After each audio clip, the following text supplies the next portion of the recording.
Halo semuanya, perkenalkan nama saya Desini Tasya Purba dengan NIM 240306079 dari kelas PTNA.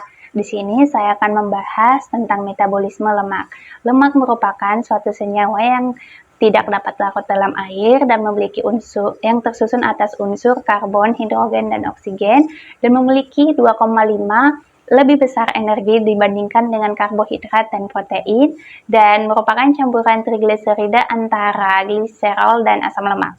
Metabolisme lemak dimulai ketika lemak atau lipid bercampur dengan air saliva di dalam mulut, lalu kita kunyah, lalu menuju ke lumen. Nah, nanti di lumen terjadi proses pemecahan yang dibantu oleh enzim lipase, di mana memecah lipid menjadi asam lemak dan gliserol.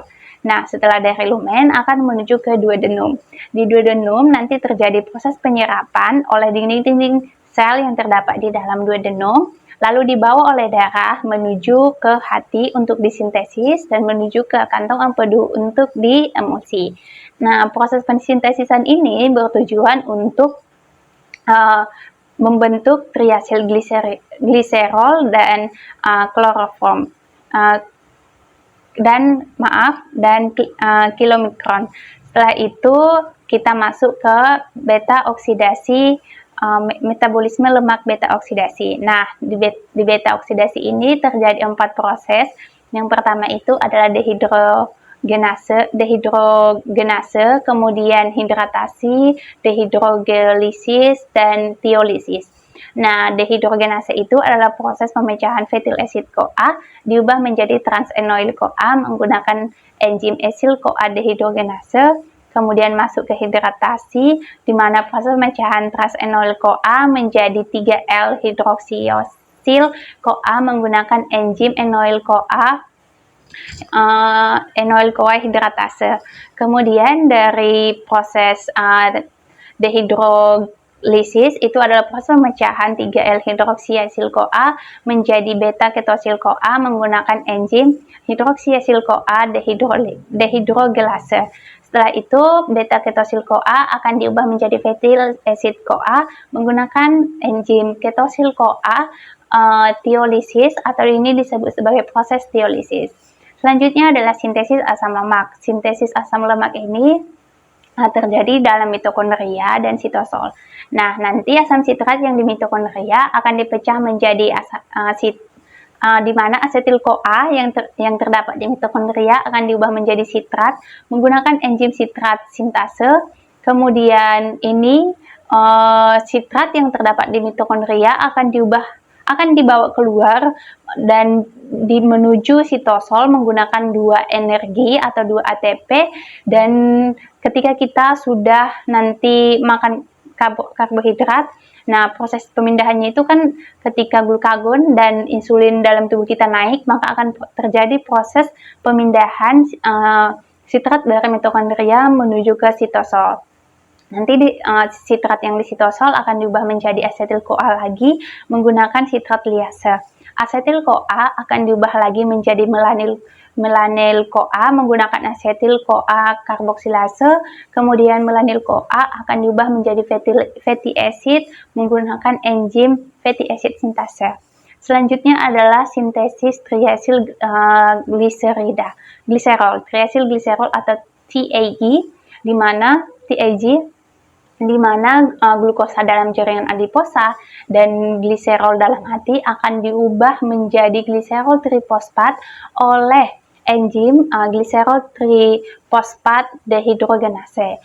Kemudian gliserol trifosfat dehidrogenase ini akan diubah menjadi asam fosfatidat menggunakan enzim GTAP. Kemudian asam fosfatidat akan diubah menjadi diasil gliserol menggunakan enzim tidin.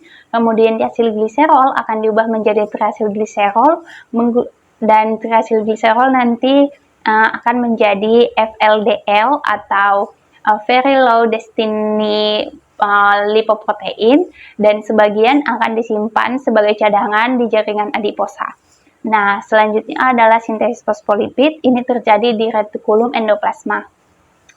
Nah, di sini solin dan CTP akan berikatan membentuk CDP solin, kemudian CDP solin akan diubah menjadi fosfatidil solin menggunakan enzim solin transferase, kemudian disimpan terlebih dahulu, kemudian etalamin akan berikatan dengan CTP, membentuk CDP CDP etalamid, kemudian CDP etalamin akan membentuk fosfatidil etalamin menggunakan enzim selenoid. Setelah itu, fosfatidil solin akan berikatan dengan fosfatidil etalamin dan berikatan dengan serin membentuk fosfatidil serin dengan menggunakan enzim fosfatidil serin sintase. Fosfatidil serin sintase nanti akan disintesis atau dilisis kembali menjadi fosfatidil solin dan fosfatidil etalamin. Selanjutnya dan yang terakhir adalah sintesis kolesterol dan steroid. Sintesis kolesterol dimulai dari asetil-CoA yang diubah menjadi farmesil prifosfat, kemudian farmesil prifosfat akan diubah menjadi squanel. Squanel dengan bantuan enzim squanel sintase. Nah, squanel ini akan diubah lagi menjadi lanosterol menggunakan enzim squanel epoxidase, kemudian dari lanosterol akan diubah menjadi kolesterol melalui 19 reaksi. Nah, di kolesterol ini akan diubah menjadi steroid menggunakan enzim demalase pregnenolone. Nah, itulah proses yang terjadi atau metabolisme lemak yang bisa saya jelaskan sampai sejauh ini. Saya meminta maaf jika saya memiliki kesalahan dalam tutur kata. Akhir kata saya ucapkan terima kasih dan salam sejahtera.